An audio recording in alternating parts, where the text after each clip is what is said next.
Good evening, I'm Liayana Hassanel. Welcome to Bizworld. The growing digital ecosystems in Southeast Asia has the potential to generate revenue opportunities of $23 billion by 2025, from $6 billion last year.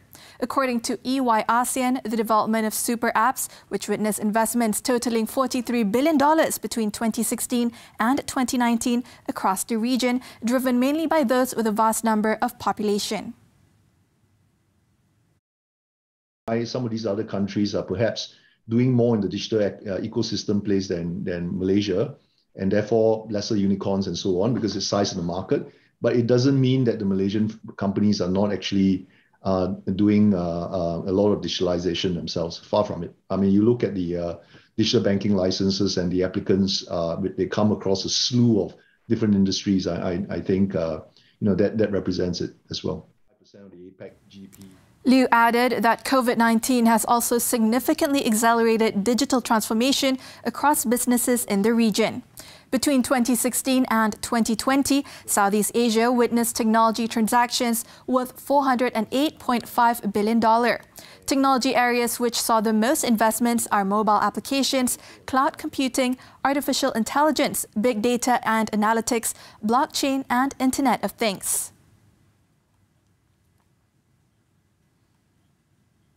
The Malaysian rubber industry maintained its strong performance, with exports increasing by 150% to 44.43 billion ringgit in the first half of 2021, from 17.77 billion ringgit in the same period last year.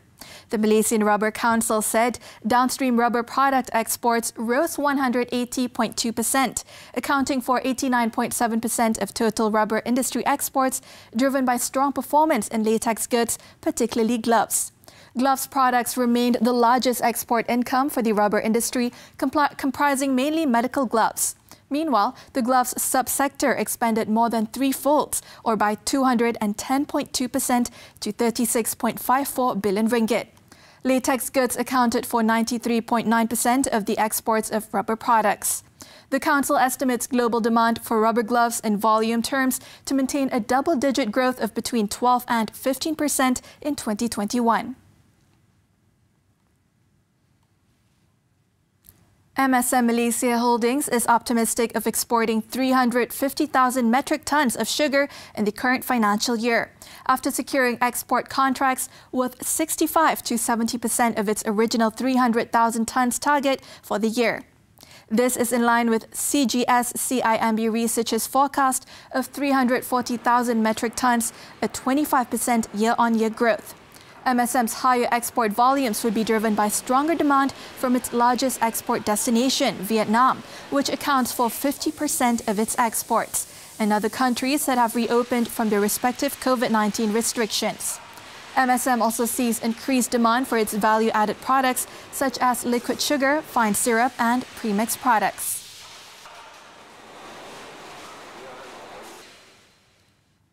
Malaysia's e-commerce income rose 23.3% year-on-year to 267.6 billion ringgit in the second quarter, ended June 30th.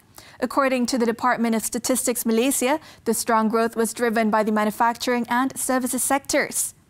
Chief Statistician Datuk Sri Muhammad Uzair Mahidin said e-commerce income recorded an increase of 5.1% from 254.6 billion ringgit in the first quarter of this year.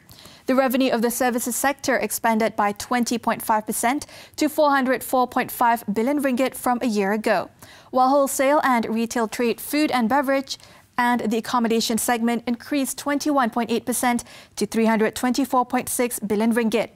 The salaries and wages paid in the services sectors rose marginally by 0.4% or 100.5 million ringgit compared with the same quarter last year.